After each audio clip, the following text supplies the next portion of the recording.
Bismillahirrahmanirrahim. Alhamdulillah. Allahumma salli ala sayyidina Muhammad wa ala ali sayyidina Muhammad. Amma ba'd. Al-majalis Ar-Ramadhaniyah hari ke-24. Lanjutan pembahasan tentang An-Nur wal-Dhalam. Masih kitab Al-Ibriz. Bismillahirrahmanirrahim. Qala al-muallifu rahimahullahu ta'ala wa rahimah syekhuhu Sayyidi Abdul Aziz wa rahimah al-imamin jami' masyikhina bijami' ahli ala dawam wa nufani wa yakum ma fahimna wassalamu wa raddarani amin. Ad-darajatu at-tasi'atu al-dhalamu ad-dakhilu ala al-dhati min al-jahl al-basit fil janabil ali. Ani janabahu sallallahu alaihi wasallam. مثل أن يعتقد في النبي صلى الله عليه وسلم صفة ليس هو عليها ولكنه بحيث لو علم لا رجع فهذا الظلام الذي في هذه المرتبة يفوق الظلام الذي قبله فإن النبي صلى الله عليه وسلم هو باب الله عز وجل ومن جهل الباب وضل عنه فإنه لا يمكنه دخول الدار أبدا فلولا هو صلى الله عليه وسلم ما صح لنا إيمان بالله ولا شيء min khairid dunya wa khairil akhirah. Ternyata kegelapan tingkat 9 itu yang masuk ke insan berasal dari jahil basit di dalam memahami Rasulullah sallallahu alaihi wasallam. Siapa-siapa yang mempunyai i'tiqad, mempunyai keyakinan, punya pemahaman tentang Rasulullah sallallahu alaihi wasallam dengan satu sifat yang Nabi tidak bersifat seperti itu, maka dia mendapatkan 9 titik kegelapan. Dia memasukkan ke dalam zatnya 9 kegelapan. Ini kalau jahil basit, bodoh memahami Nabi tapi tidak kaku, tahu dirinya bodoh, dinasihati masih bisa. Ini satu pemahaman ya yang saya ingin dihilangkan dari siapapun yang mendengar suara saya ini, dari siapapun yang bodoh tapi jahil basit. Sebetulnya saya sendiri dan rata-rata para talabatul ilm memang bodoh ya. Bodoh-bodoh jahil basit, kita ini semua anggota jahilul basit yang selalu mengharapkan diberi ilmu oleh ulama, diberi ilmu oleh habaib, diberi ilmu dari mana saja, mau dari kitab, dari ceramah, dari apa. Dawamkan di dalam hati, kami kelompok jahil basit, bodoh tapi ingin pintar, bodoh tapi ingin sadar. Ini ada pemahaman yang bukan kurang baik, sangat tidak baik tentang Nabi. Dan gara-gara tidak memahami hal ini tuh muncul. Dulu zaman saya masih di Darul Hadis ada kitab dari kalau nggak salah namanya Salman Rushdie gitu, yang mencaci maki Rasulullah SAW dan istri-istri Nabi itu. Di situ muncul lagi, udah mati orang-orang itu, siapa itu? Arswendo yang bikin angket ya, tentang Nabi. Di situ kalau ini sudah baru-baru ini. Kartun tentang Nabi semacam-macam lah. Dan mungkin di dunia maya, di dunia internet, saya tidak ahli urusan begituan. Saya kira banyak itu cacian-cacian yang berhubungan dengan Rasulullah SAW, terutama tentang wanita, tentang syahwat. Ini gara-gara tidak paham tentang Nabi. Ya memang tidak mungkin paham kalau nggak belajar. Rasulullah SAW itu kan insan, insan, manusia. Wajar dong manusia punya syahwat kepada wanita. Malah kalau tidak punya syahwat dikatakan kurang. Si fulan ada kurangnya. Apa? Dia nggak senang sama perempuan, nggak ada syahwatnya. Sedangkan Rasulullah SAW insan kamil. Itu. Maka tidak mungkin Nabi Muhammad SAW tidak syahwat. Itu kan basyariyah. Saya pernah ketemu satu tukang ceramah. Zaman saya masih ngaji di Giran ini. Sempat saya debat. Tapi ala kulli hal dia jahil basit. Menerima pemahaman ini sembuh sudah. Tidak usah saya sebut orangnya. Lumayan dikenal. Dia punya paham gitu. Kalau Rasulullah SAW itu tidak syahwat dengan wanita, berarti basyariahnya nggak sempurna dong. Terus saya tanya, jadi Rasulullah SAW itu menikah sampai berkali-kali, antisai niswatin wafatul Mustafa 9 tuh waktu beliau wafat kan 9. Itu karena syahwat. Iya, basyariah itu. Ya Allah. Lah, kalau kalangan khutbah pemahamannya aja masih begini, ya gimana awamnya? Jadi Rasulullah SAW itu menikah. Naam, sahih, betul. Tapi menikah karena ikut syahwat mustahil. Kenapa? Sebab pelopor daripada mujahadah syahwah, pelopor daripada mujahadatun nafas itu Nabi sendiri. Semua thariqah itu kan menjalankan mujahadatun nafas, mujahadatun syahwat. Ini kan punya imam dari segala imam-imam thariqah. Ya Nabi Rasulullah SAW. Masa Rasulullah ikut syahwat, ya Allah, mustahil. Rasulullah nikah iya, tapi murni imtithal amrillah. Qalb, ruh, batin Nabi Muhammad SAW itu sudah bersih daripada syahwah. Minas syahwatid dunyawiyah. Mau perempuan, mau duit, mau apapun sudah. Dan itu bersihnya tabi'i. Bawaan dari lahir. Li'annahu nabi. Li'annahu rasul.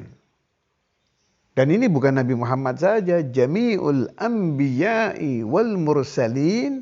Sucinya dari syahwah wanita, dari syahwah dunyawiyah itu taba, jibillah, bawaan lahir, tercetak begitu.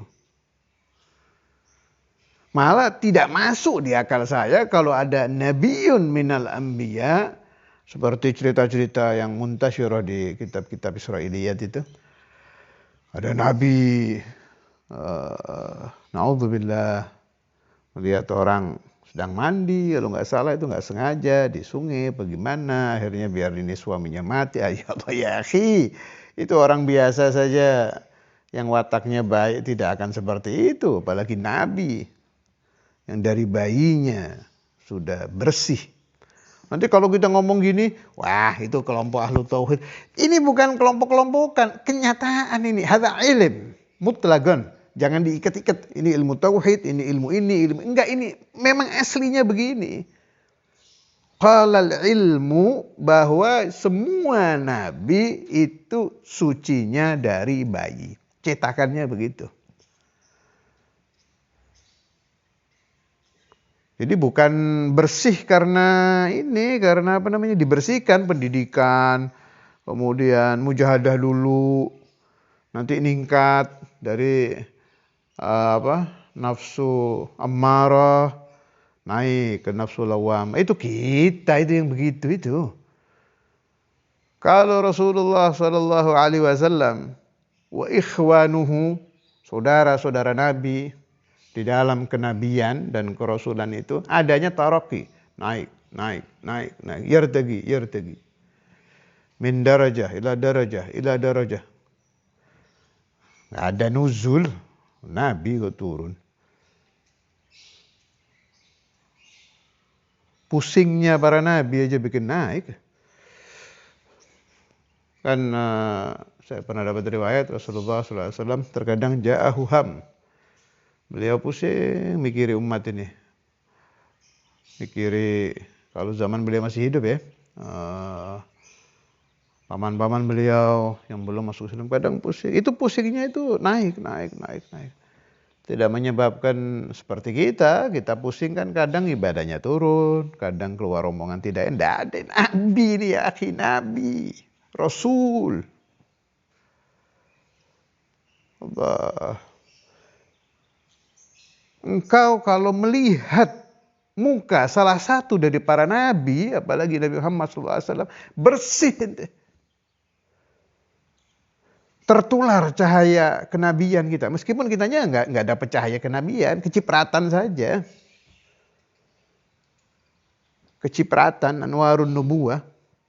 Saudara Imam pernah mengatakan kenapa ahlul hadis itu muka-mukanya bersinar, muka-mukanya enak dilihat.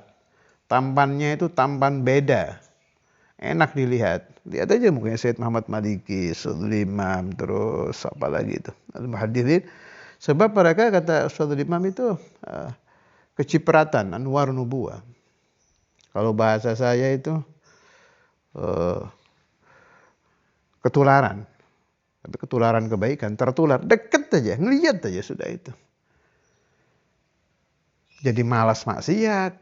Kalau kita lihat muka-muka Allahumma ja'alna minhum, apalagi muka-mukanya anbiya mursalin, muka-mukanya nabi, muka-mukanya orang-orang yang kecipratan cahayanya nabi aja sudah beda kita. Lah, di diri Anda sendiri aib kalau Anda ngintip orang mandi, ngintip orang lagi mandi di sungai, apa malu kita sendiri dengan diri kita sendiri, malu. Ada rasa malu melakukan sesuatu yang tidak pantas. Ini nabi nih. Nabi mana saja itu suci dari lahir. Cetakannya memang cetakan suci. Jadi jangan sampai kita berpikir ada nabi. Ini kalau saya maksud ada nabi bukan Nabi Muhammad ya. Jami'ul anbiya mursalin. Apalagi Nabi Muhammad SAW. Menikah karena ikut syahwat. Mustahil. Tapi sayang ini paham ini sudah di mana-mana.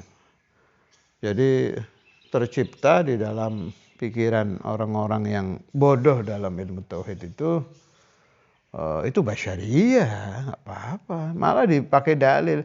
Ya wajar lah kalau ente senang perempuan, asal nikah. Nabi-nabi juga begitu. Wah ngawur. Hadza kullu minal jahl. Wal jahl man sya'uhu, tidak mau ta'lim. Gara-gara tidak mau belajar, ya hanu alim. Jadi begitu. Nabi mana saja, Rasul mana saja, apalagi Nabi Muhammad SAW, mustahil menikah karena ikut syahwat. Fi ulama'una di kitab-kitab beliau banyak membahas ini. Al-Alamatud Dunya Sayyid Abdurrahman bin Abdullah bin Fiqih dan lain-lain banyak. Imam Al-Ghazali fil Ihya, wa ghairuhuma min ulama'ina. Asal dibaca saja kitab-kitabnya bifahmin sahih.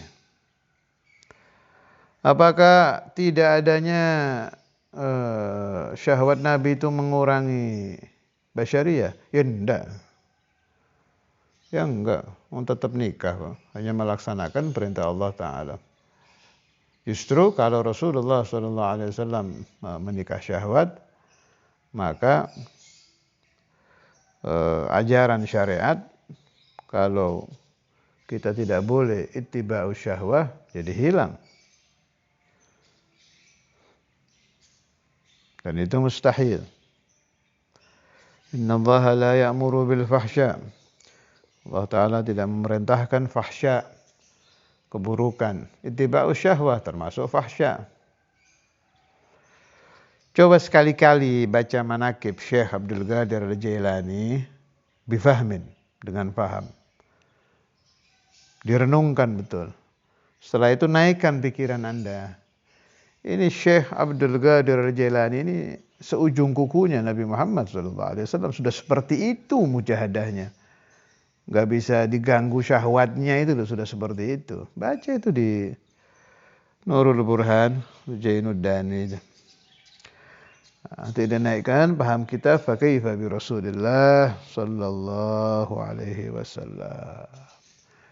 Jadi semua itu mau nikah dengan Sayyidatuna Khadijah radhiyallahu taala anha alaihissalam, mau nikah dengan Sayyidah Aisyah istrinya Nabi, yang mana saja semuanya imtithal amrillah azza wajalla.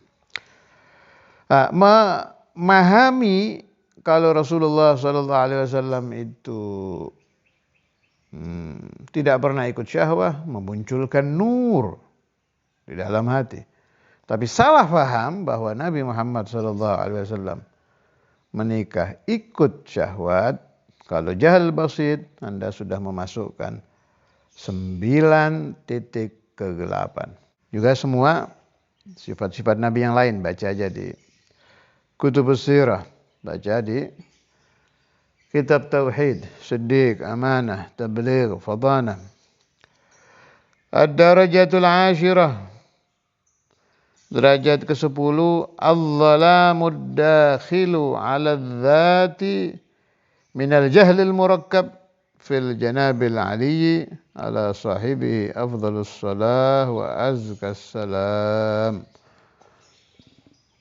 Mithlu an ya'taqida fihi sifatan laysa huwa 'alayha wa ya'taqidu annahu 'ala shawab fi tilka al-'aqidah. فهذا الظلام الداخل على الذات من الجهل المركب المذكور يفوق كل ظلام قبله. Ternyata kegelapan yang paling dahsyat, yang paling tinggi itu yang masuk ke zat manusia berasal dari jahil murakkab, memahami sifat-sifat Rasulullah sallallahu alaihi wasallam. Nah, ini yang saya ingin katakan kemarin. Ya. Jahil basit di aqidah khafifah, jahil basit di aqidah thaqilah. Jahal murakkab aqidah khafifah, jahal murakkab aqidah thaqilah, dibandingkan jahal basit dan jahal murakkab tentang Rasulullah SAW, kegelapannya lebih tinggi tentang Nabi Muhammad daripada yang lain. Ini kenapa? Apa Rasulullah SAW lebih dari Allah? Ini suka muncul begitu pemahaman ngawur. Bukan ke sana.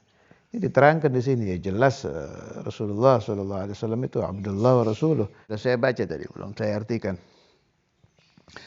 Fa inna nabiyya sallallahu alaihi wasallam, nabi itu babullah, pintunya Allah azza wa jalla. Wa man jahilal bab wa dhalla anhu fa innahu lam yumkinuhu dukhulud dari abada. Siapa yang tidak memahami pintu, maka mustahil dia masuk rumah. Mau lompat dari atas, nggak ketemu pintu ya nggak bisa masuk. Falaula huwa sallallahu alaihi wasallam as-sahha lana imanun billah wa la syai'un min khairid dunya wa khairil akhirah. Seandainya tidak ada Rasulullah sallallahu alaihi wasallam, tidak akan sah iman kepada Allah dan kita tidak akan mendapatkan sekecil apapun kebaikan dunia dan kebaikan akhirat. Ini bahasa kitab ya. Bahasa saya begini. Kenapa tidak faham wujud qidam baqa dan lain-lain tadi? Kegelapannya lebih sedikit daripada tidak faham tentang Nabi. Limadha? Padahal sana tentang sifat Allah, ini tentang Rasulullah sallallahu alaihi wasallam. Bukan karena Rasulullah sallallahu alaihi wasallam lebih dari Allah, bukan. Sebab kalau tidak faham dulu tentang Muhammad Rasulullah, mustahil memahami tentang wujud qidam baqa gitu. Contoh Al-Quran. Al-Quranul Karim. Yang bawa Al-Quran itu kan Nabi Muhammad sallallahu alaihi wasallam. Kalau orang tidak beriman kepada Rasulullah sallallahu alaihi wasallam, fa kaifa yu'minu bil Quran, gitu maksudnya. Apakah Rasulullah lebih tinggi dari Al-Quran? Tidak. Tapi pintu memahami Al-Quran adalah Nabi Muhammad sallallahu alaihi wasallam. Pintu memahami Allah adalah Nabi Muhammad sallallahu alaihi wasallam.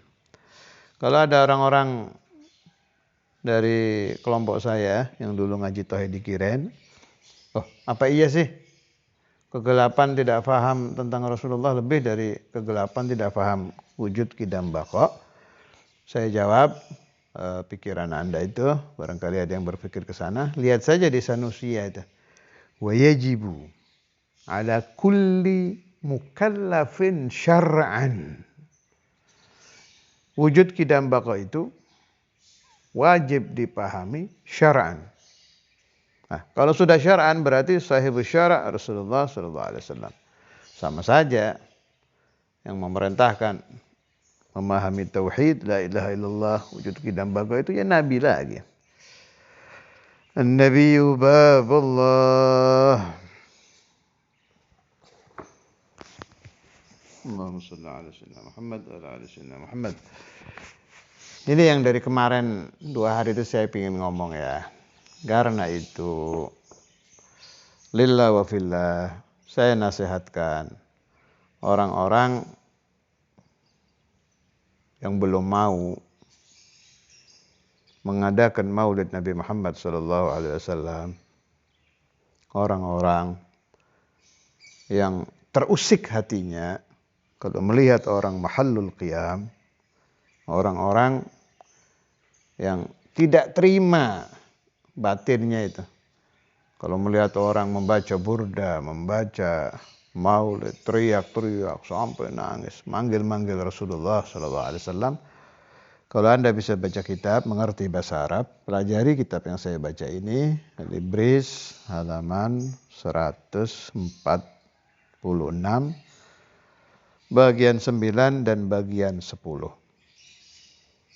Ditemukan pusat dari segala kegelapan. Kegelapan yang paling tinggi adalah salah faham di dalam memahami ausafu Rasulullah sallallahu alaihi wasallam. Mau bodoh jahil basit, mau bodoh jahil murakkab, dua-duanya tetap kegelapan yang paling tinggi.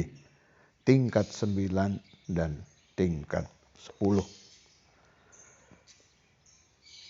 Pahami itu, paling tinggi, tergelap.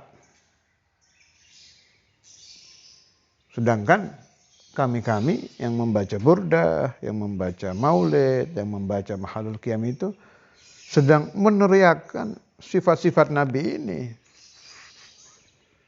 Sedang mengeluh-elukan awsafu Rasulullah sallallahu alaihi wasallam. Karena itu mudah-mudahan, saya pesimis ya aslinya, orang-orang itu akan sadar, tapi ya Allah akan tetap hayy. Mudah-mudahan saja dibukakan hatinya oleh Allah Subhanahu wa taala. Tidak bisa semua, ya separuh. Enggak bisa separuh, seperempat. Enggak bisa seperempat, 10 orang. Enggak bisa 10 orang, 1 2 orang lumayan yang mudah-mudahan tersadar, tidak sampai salah faham tentang Rasulullah sallallahu alaihi wasallam. Ini ada tambahan dari saya untuk mendapatkan nur yang banyak. Itu salah satunya dari hadis, man qara'a, qala Rasulullah sallallahu alaihi wasallam, man qara'a suratal kahfi lailatal jum'ah adha'a lahu minan nur fi ma bainahu wa bainal baitil atiq. Siapa-siapa yang membaca surat Kahfi malam Jumat, maka Allah Ta'ala akan meneranginya dengan cahaya yang panjangnya cahaya itu dari tempat dia sampai ke Ka'bah. Artinya sangat panjang. Jadi dawamkan baca suratul Kahf Lailatul Jum'ah, itu menyebabkan nur yang luar biasa. Apalagi kalau pahalanya Anda niatkan, ini khusus untuk talamiduna ya, untuk al-imamin, Ustaz Imam Habib Abdullah, Imam Al-Habr Habib Abdul Qadir, atau man syi'tum min awliyaillah atau anbiya'illah. Buat Rasulullah ya ahsan. Qala Rasulullah sallallahu alaihi wasallam fima rawahu al-Hakim wal Baihaqi, man qara'a surat al-Kahfi fi yaumil jum'ah adha'a lahu minan nur ma bainal jum'atain. Jadi panjangnya dari rumah Anda ke Ka'bah, lamanya cahaya itu dari Jum'ah ke Jum'ah. Siapa-siapa yang membaca surat Al-Kahf pada hari Jum'ah, maka Allah Ta'ala akan meneranginya dengan cahaya antara Jumat 1 dengan Jumat 2. Jadi luar biasa ini surat Al-Kahf. Satu lagi, sholawat yang Al-Habib Al-Imam Al-Qutub, kalau ini dari Tajul A'ras juz 1 halaman 484. Sholawat Adhimiyah, cari saja di Mushola Wali Songo, sudah pernah saya ijazahkan. Itu Al-Habib Al-Imam Al-Qutub Abu Bakar bin Abdullah Al-Attas mendapat ijazah dari Sayyidi Ahmad bin Idris. Ini juga sudah pernah saya bahas, saya ingatkan lagi aja nih. Ini ngulang-ngulang tapi ya penting. Walamma talaqqaha anhu, Sayyidi Ahmad bin Idris, Al-Habib Abu Bakar Al-Attas katabaha wa ja'alaha fi sunduqih. Jadi itu sholawat adhimiyah ditulis oleh Habib Abu Bakar bin Abdullah Al-Attas, kemudian dibawa di tas beliau.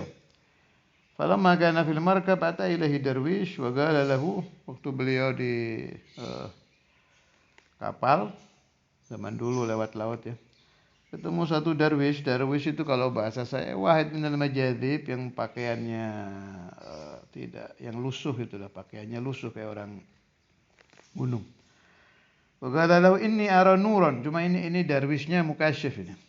Inni ara nuran 'aziman kharijan minas sunduq muttasilan bis sama. Ya Habib, saya lihat ada cahaya yang luar biasa besar, luar biasa tinggi, keluar dari tas Anda terus memancar sampai ke langit. Pas dibuka, fafatahal Habib Abu Bakar as-Sunduq faqala lahu darwish inni arahu yakhruju min hadhihi al-waraqah fanadhara fa idzan fiha hadhihi as-salah.